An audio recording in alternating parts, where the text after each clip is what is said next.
Hello, and welcome to the 25th episode of the Specialty Matcha podcast. This is also the end of season one. My name is Ryan, and this is my co-host Zungjun, Hello, hello.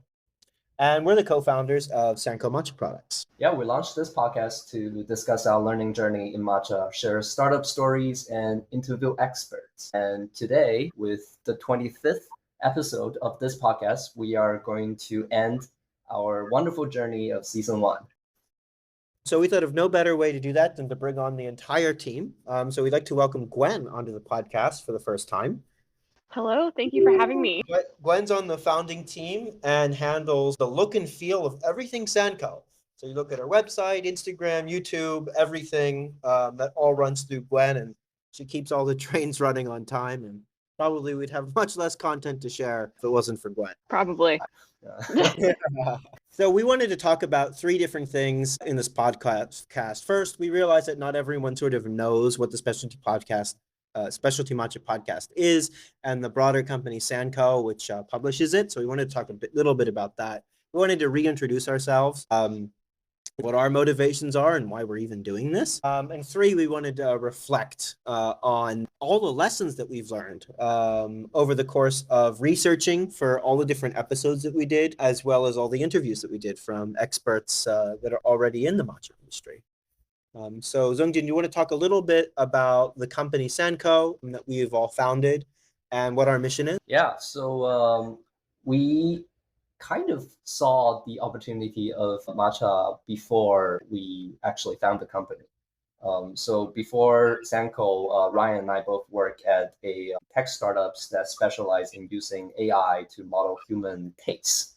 And we help a lot of these large companies to develop new products in different regions around the world. And it was through that journey that we really start to see matcha being a flavor that's trending everywhere in beverages, in snacks, in all kinds of food and beverage contexts. So that's when we saw the opportunities. And there's really, matcha was a pretty interesting existence at the time that a lot of people like it, but there's very little innovation involving.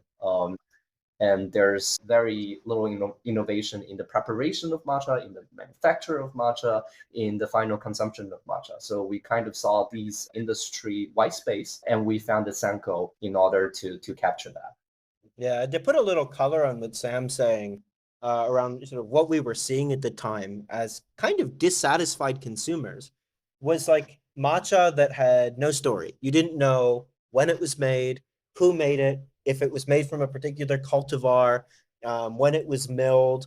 It was just kind of this weird commodity product. Like you could easily get a matcha latte at a cafe, whether or not you're in Paris or New York. Like it's not like what we were seeing in coffee, where it's this like explosion of a specialty movement. And realizing that one of the biggest quality barriers to getting good matcha was the ability to mill it fresh. And that was really our first problem space that founded the company. So we're working on hardware now to give different people the ability to mill matcha fresh anywhere and at scale. If you're not familiar with the way that matcha is milled right now, it's all centrally milled in Japan on large granite millstones that weigh about 100 pounds or around 50 kgs a piece. And by the time it gets to you, it's usually, if you have a really good vendor, maybe it's 3 months. If you also are working with a good company, maybe it's been milled 6 months. It's been in powdered form, but most of what everyone's drinking is over a year old.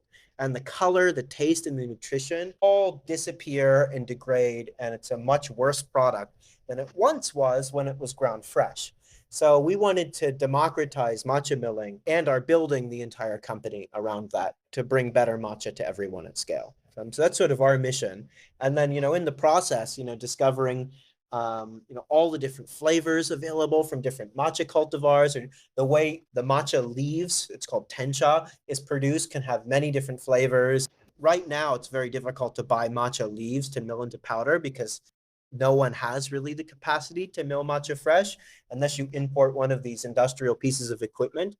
So we're also co-working on setting up a supply of these of tencha, so that people have the ability to make their own choices or do their own blending, etc., to create really high quality products and to sort of bring craft into the process of making matcha in places in the world outside of Japan, in a similar movement that we're seeing in specialty coffee, where people are roasting it and blending it and doing their own value add, or brewing their own beer, or brewing their own wine, or making their own chocolate.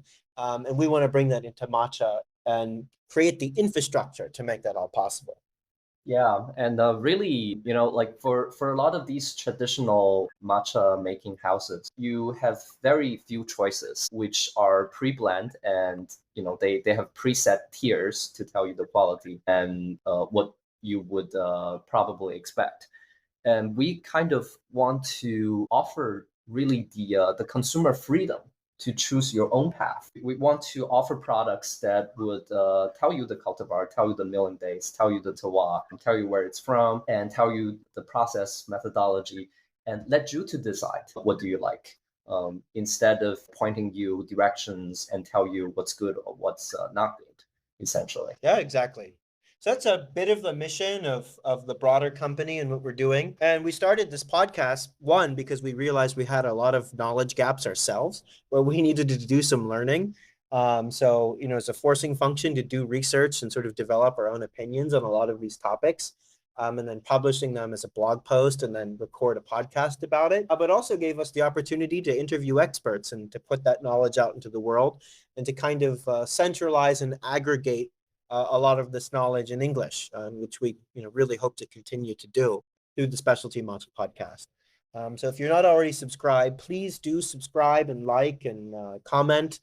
It really helps us know that we're producing something that people actually like and want to listen to, and sort of gives us the signal to keep doing this. So in part two, we wanted to reintroduce ourselves a little bit. Who are we, and what are we doing here? Why do we care about the world of specialty matcha and making it better? I guess, Sungjun, do you want to, we'll start with you and then we'll move to Gwen and then I'll go last, around like, who are you, what's your background, and what makes you so passionate about creating higher quality matcha for the world?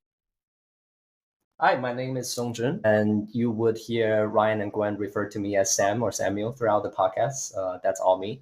So, at Sanko, I in charge of all of the product development works and related tasks. And before joining Sanko, Ryan and I actually met way back, so about a decade ago. When we were still at the Penn State Tea Institute. That was actually my first time not only meeting Ryan, but also knowing about matcha. So at Penn State, we run this institute that kind of incorporate Chinese, Japanese, and Korean tea ceremony all at once. And we would routinely invite teachers from Omoto Senkei and Ura Senkei tea ceremony schools to visit the university and offer lessons. So that was a very, I guess, traditional exposure to matcha. For the first time, I learned about how to prepare matcha. I learned about all of the tea ceremony culture, the history of matcha, and all of the associated art centering around Chano-yu, the weight of tea in Japan. So like calligraphies and chabana and all that.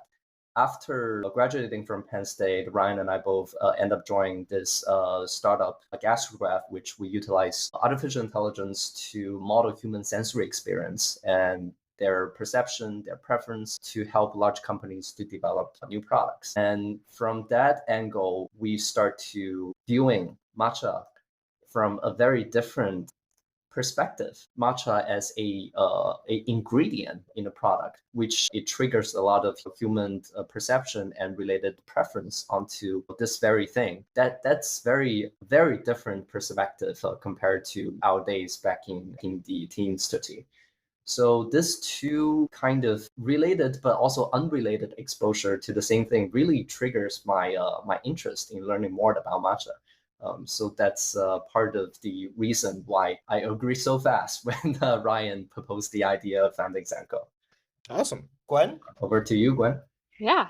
Hi, I'm Gwen. I am usually a little more behind the scenes editing and planning and keeping these two in line. But I've been really excited to join a small team. While we all have our specialties, it's fun to be at such a small team and such a small company because you all get to work together on pretty much everything and learn as you go, which has been really fun. I'm a little bit more of a tea novice, but it's been really exciting for me to learn as I've been here from the podcast, from the blogs, from our conversations offline, and all the guests that we've had on the podcast. Over to you, Ryan. Yeah, I'm Ryan, and yeah, as Zongjun mentioned, my journey and interest in matcha started all the way back at the Tea Institute at Penn State when both Zongjun and I, Sam and I, were students there, and we were both students of Matcha Sanko, and it was a active research institute, and one of the earliest pieces of research to come out of that was applying some AI methods on human sensory perception, which was later spun off into its own company, Gastrograph. And I joined the founding team at that company. And it was actually there that I developed a love of specialty products. So at the time, we were mostly trying to sell into craft producers, craft beer, craft coffee, and craft chocolate. And I was hired as an intern after my freshman year. And my job was solely to create content marketing to attract craft producers to come to our website and then discover our services. So one of my first projects were like learning all about the craft of coffee, like where it was come from, how it was processed, how you can over under roast it, the way it gets blended, and try to come up with the right keywords to attract industry people to come read about it. And I did that for a couple different craft industries. And later on, the company evolved and we ended up selling to much larger companies. But that was very formative for me in building up a framework and knowledge structures around the way that consumers and industry people view the depth and breadth that any one category has to offer. Right? Coffee are not just coffee beans. They're the producers, the roasters, and all of the stories behind what makes those products special. And as culturally rich as something like a fine wine would be appreciated in Western culture, these same things exist within tea, within chocolate, within all sorts of other products. So very fascinated by this concept. And one of the things that we became students of was learning how how companies built ladders for consumers.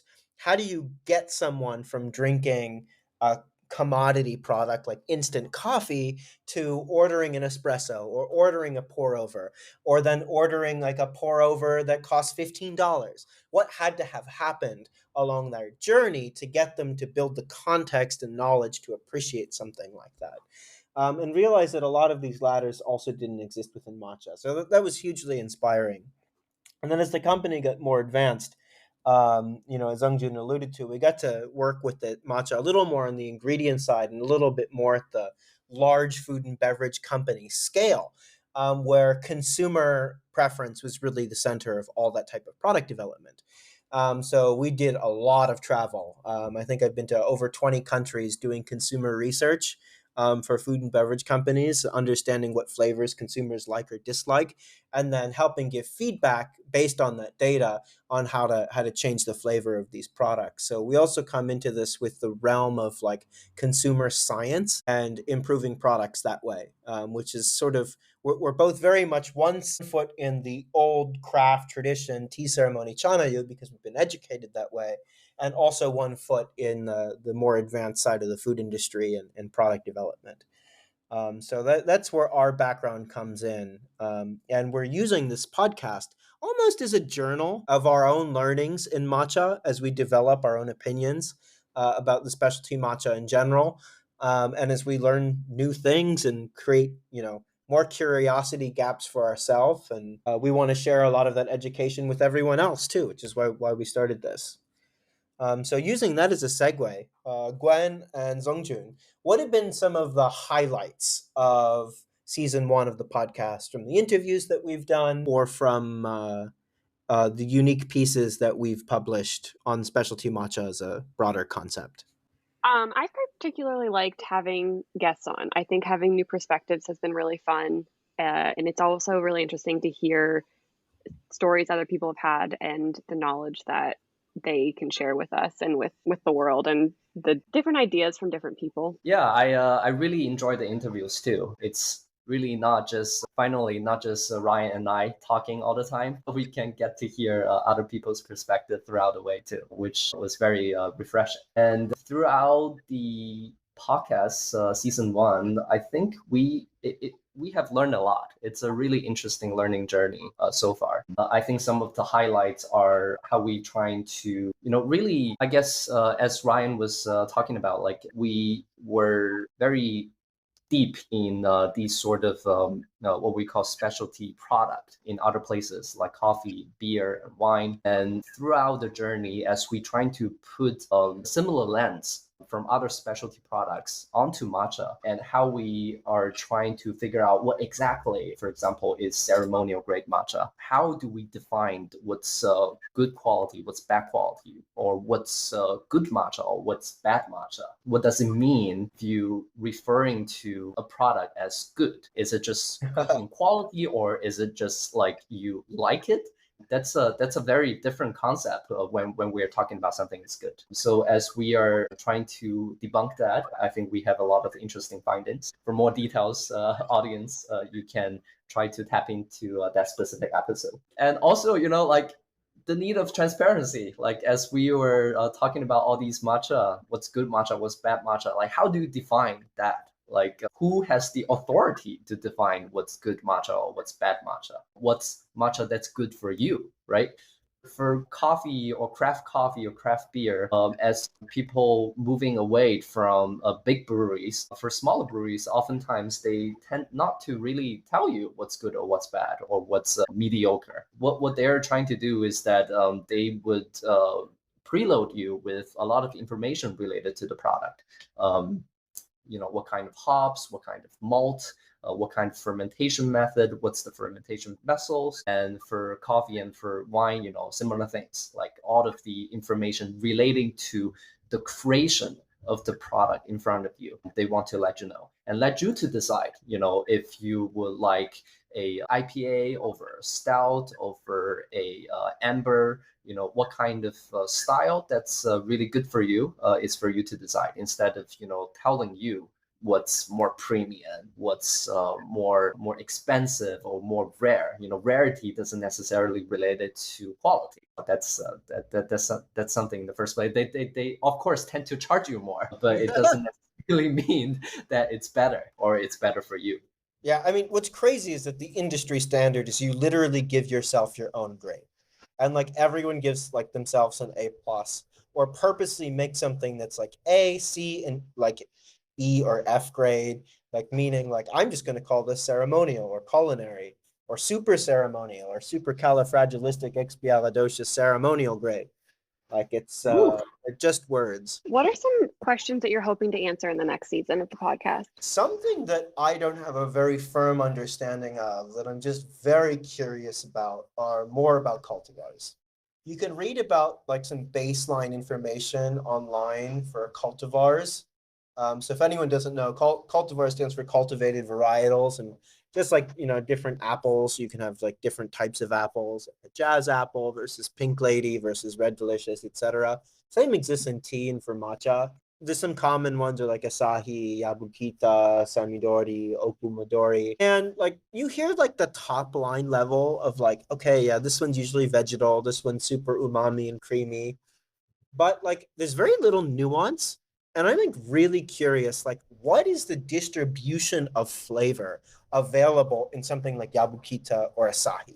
Right? Like, is one grown in one region versus another drastically different?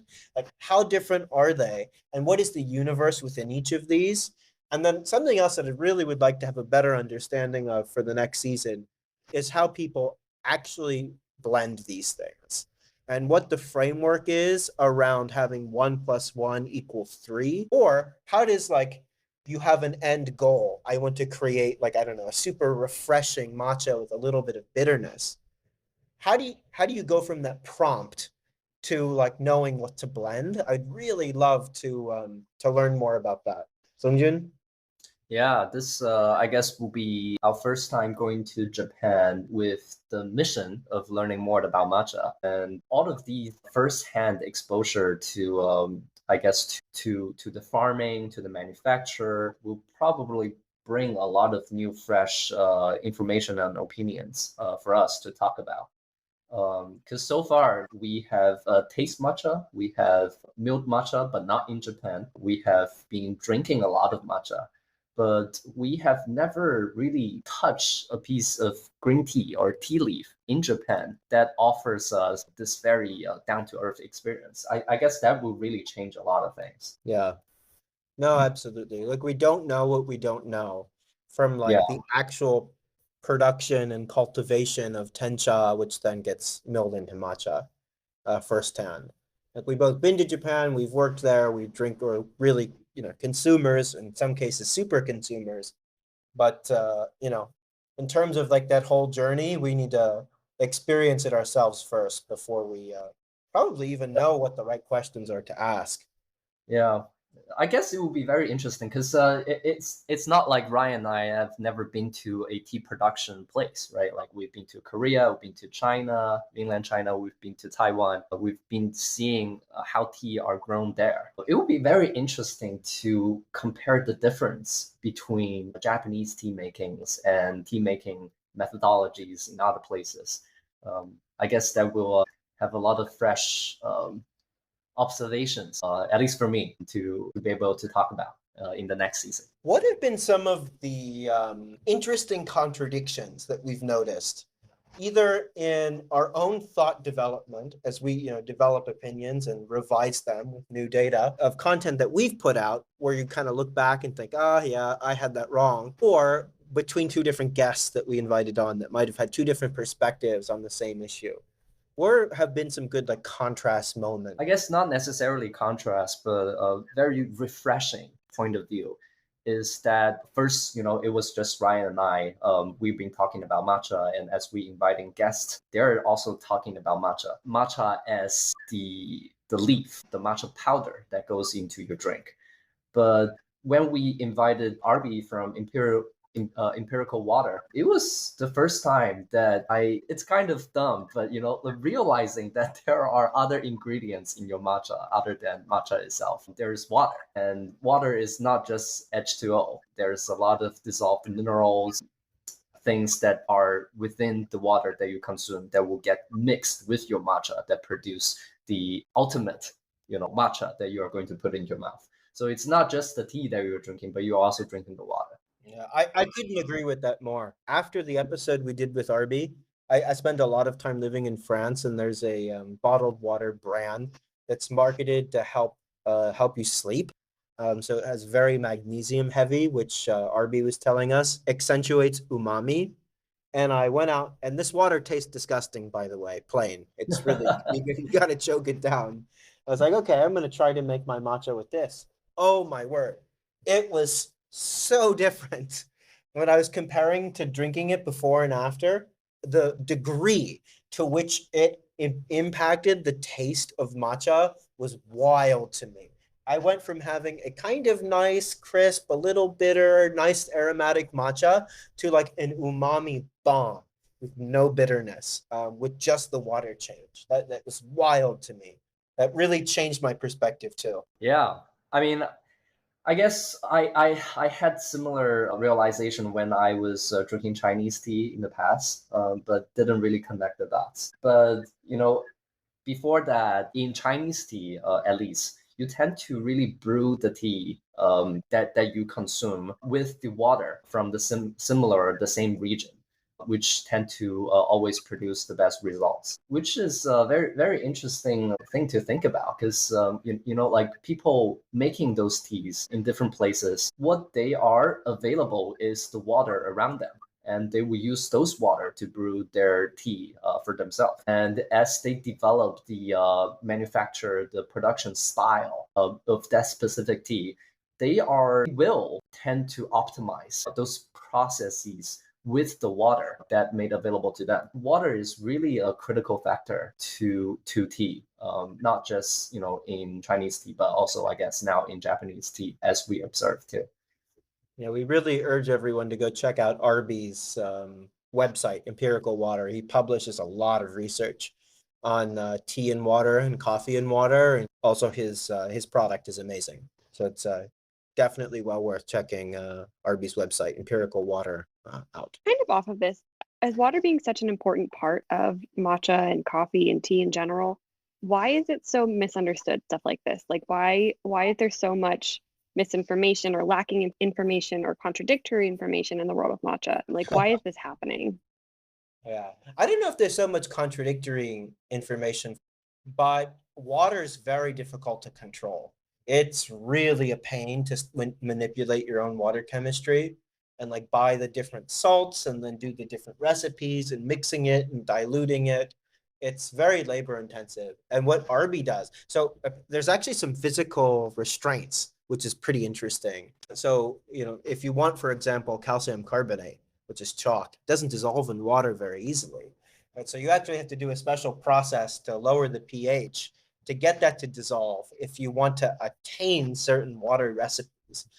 So sometimes it's not even as simple as mixing things together. So very labor intensive. So I think because that complexity is not abstracted away, it's very rare to see companies do this. I've actually only been to one cafe in my life. It's called Substance in Paris. They make their own water from scratch by mixing different salts together. But everyone else uses some type of filtration, and then maybe they remineralize it a little bit. But it's even within coffee, it's very uncommon to see this being an engineered step. And I think it's just because it's so complicated. Yeah. Well, audience, if you want to learn more about Arby's work and how it related to tea and coffee, you can go check out the episode that was published on June the 7th. You can learn more about water chemistry and all the interesting things related to how Arby developed its methodology to really be able to manipulate all the solvents and composition of the water that he creates. Any other contrast moments that you guys noticed? I have one if you guys don't. Oh, what do you think, Ryan? So I find it very interesting when we meet people from the industry who are Westerners, from the outside looking in, like people who live in the States but own matcha companies and do direct sourcing, versus people that are in Japan, really deep in the industry, who are inside looking out. And people like Mark from Oika and John from Johnny Matcha have really interesting perspectives on preserving heritage farms and working with very traditional producers and keeping the craft of traditional matcha alive, from the practitioners that are doing it in Japan, and how more and more people are dropping out of the profession, which, very like a very cool, wonderful mission, and one that we're 100% aligned with as well. And it really struck me when Ian from Unomi, who runs basically a big marketplace for Japanese tea, I think it's the largest marketplace for artisanal Japanese green tea. And his explicit mission is to, basically be an online sales platform for small Japanese producers. And I think they work with over 130. So he's really deep in the weeds when it comes to artisanal producers. And he feels like everyone's getting into matcha. And he's like working with these people day in and day out. And there's definitely something very interesting to be explored there. I don't know if he's just talking about the really commodity industrial matcha products that are, on automated farms and gigantic factories, but that was a pretty interesting contrast. I'm interesting double clicking into that one. Yeah, I'm so smart enough from that. I'm very curious to talk to all these new generation of tea farmers in Japan. Yeah. So that will be something very interesting to learn about, because everybody's talking about how this is a shrinking, dying industry in Japan, and there's all these global demands elsewhere, and you are having younger generations not interested in matcha in Japan moving away from matcha or tea to other products like coffee. How are people going to sustain this? Or like, because in a lot of these older or more traditional industry in Japan, it's very generational. It's a entire family for generations doing the same thing. From grandfather to father to son to grandson. It will be very interesting to see how this technique is passing down to the newer generation, and how do they think about all these new changes that are happening in Japan and also outside of Japan. Yeah, I'd love to go to the source on that. Like, so to put some color, some statistics on what Sam was saying, I think in the 1980s, there were over 200,000 tea farms in Japan. And the last census, which I think was 2020, there are 12,000, 200,000 to 12,000. So it's a really sharp decline. And it's really easy to say, hey, like this is crazy, this is sad, all of this knowledge and art is getting lost. And on the other side, like, these are people with agency, right? If it's more profitable for them to farm mushrooms and lemons, which is very true in a lot of matcha areas, where people are moving away from tea. I mean, they have bills to pay. There's things that are outside of their control. I know in Shizuoka, the largest tea producing prefecture, after the nuclear disaster in 2011, like China completely banned imports of Japanese products for fear of radiation, and then kept those policies around. And like I think in the US too, we banned some stuff for a little while over fears of nuclear contamination.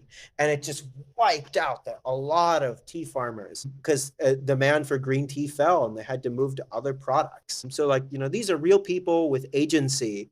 And it's easy for us to say from the outside, like, all this stuff is getting lost. But really, it's thousands of people making decisions that are best for themselves. So I think sometimes all of this gets a little overly romanticized. I think a lot of this can be solved by just growing an appreciation for specialty matcha outside of Japan. Because the reality is most of the good product doesn't leave Japan's borders. And by growing this movement of specialty matcha, right, we can create the demand to make it such a attractive profession economically to preserve the culture. Because if there's not enough consumers to enjoy it, why should the culture exist in the first place, right? If it's not self-sustaining. Yeah, absolutely. And also part of the shrinkage of all those tea production houses are consolidation too. Larger houses merge smaller houses into even larger ones. And with the specialty matcha movement, I guess finally we can have the opportunity to offer smaller producers a stage for them to shine too. So it's not just about the big names. It's about all of these local houses in different terroirs with growing different types of cultivars, and we'll be able to taste the difference. I think that would be something really wonderful to experience. It'd be really nice for us to help, if anything at the end of the day that we can do to help save what is a slowly dying industry, at least from a Japanese market perspective. Very few Japanese people are interested in tea. It's not really a thing. Everyone's interested into coffee. Is if we can shine a big light on why matcha is special and what's great about it across the cultivars, the producers, the production methods, and all of these, the craft of creating it has historically been behind closed doors. They're gate kept by these large traditional matcha houses that don't tell you how they're blending or where their tea from or why anything special. They rely completely on their brand. But by having a more organic grounds up movement where we can explain to people how amazing hand-picked tea is, or how amazing tea is from a certain area with an uji, and the fact that they fertilized it using natural fish and rice, right? These are really interesting stories that can really shape people's preferences and build demand for these products. And historically, that's all been abstracted away from the consumer. That's not how it's been sold. But if we apply these specialty principles that have been used in coffee and wine and chocolate, can we have a really rich, thriving industry on both sides of these things, which is, a narrative and a conversation in the community we'd like to be a part of, which is why we do this podcast. So, Gwen, for the coming new season, do you have anything that you want to see or hear Ryan and I talk about or do? I mean, I have lots of things that I think would be fun to talk about. I think more guests will be really exciting. I think having you guys traveling and all the plans for Japan and what you're learning there will be really fun. But I also think that it'll be good to do a dive into the basics, like working on matcha ratios and the temperature. And I know that we've touched on those things a little bit, but I think having a deeper understanding of things like that also very interesting and helpful. But we do have an Instagram for anyone that's listening and wants to follow along for short clips and or to contact us. That's probably the best way. And we'd love to hear from you about guests you'd like to have on the podcast or topics that you think we should cover. Yes, please. Anyone listening, we are always looking for new guests, whatever perspective they have. So that's if you know anyone, even if they're just a super consumer and love matcha, we'd love to talk about them and get their perspective and how they fell in love with matcha and sort of what they're excited about that's happening now. So please do warm introductions for guests are very welcome. I also know just internally we have a lot of stuff coming up, and I'm very excited for that to be shared and for us to be able to talk about it on the podcast. Any spoiler alert? I don't know. Why I think not? you've got the spoilers. So what Gwen's alluding to, one of the things she's alluding to is we're building a mill to mill matcha fresh. We're on version 2 of that, and we're currently working out our go-to-market strategy for that. For the first commercial production run, due to some constraints that we have, being a tiny 3-person company that's self-funded, so we're going to have a very limited first production run. And we want to partner with specialty coffee companies or specialty tea companies for the first release. So if you know anyone that would be very interested in partnering with us to having one of these matcha mills to mill matcha fresh anywhere around the world where we can legally do business as a US company, we would love an introduction and are actively looking for the right partners to have one of these mills, and we'll work with you to get a Tensha supply and also potentially have that mill be as a base so that anyone who lives around you will have access to fresh milled matcha in a retail setting or potentially a direct-to-consumer setting. So that would be wonderful if anyone's interested in that. Please do reach out. Yeah, we are also really looking for feedbacks too. Like this is the first prototype, first machine that we ever built, and of course there will be some shortcomings, and we love to learn from you about how you use the machine and how you find it can be improved. Yeah, and for this podcast in general, or any content we pick out, we love feedback, good or bad. Only helps us get better over time. We're very much try to put ourselves on the Kaizen continuous cycle of self-improvement. All right, I guess we can wrap up. Ooh, I have one last good question, actually. Oh, let's do it. I know you two met over tea. Do you remember the first time you each had matcha? First time having matcha.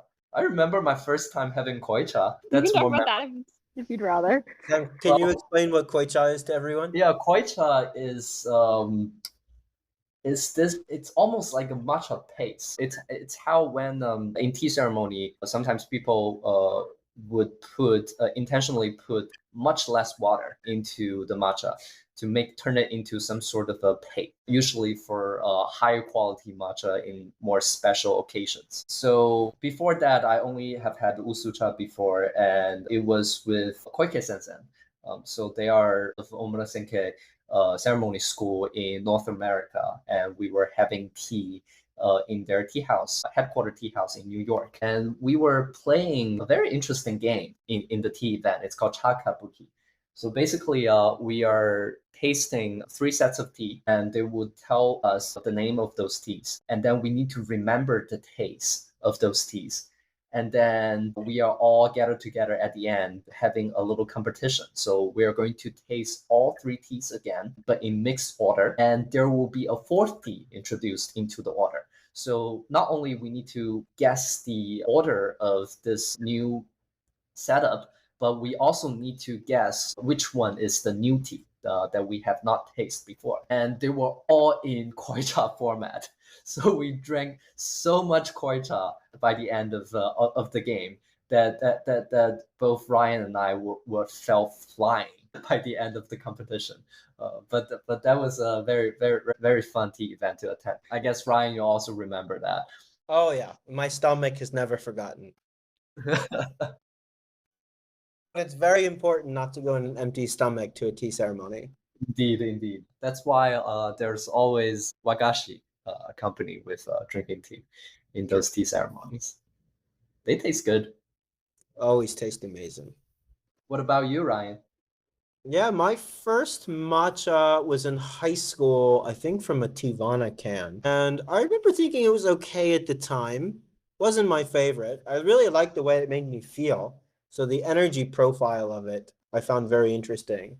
But I didn't have matcha that I really enjoyed until I became an Emoto Senke student. I don't know who scheduled the lessons, but all of the lessons as a college student at Penn State started at 9 a.m. on Saturday and Sunday mornings. I mean, there's nothing like uh, sitting in Seiza for an hour and a half. And you can And still then taste the beer in your mouth before before.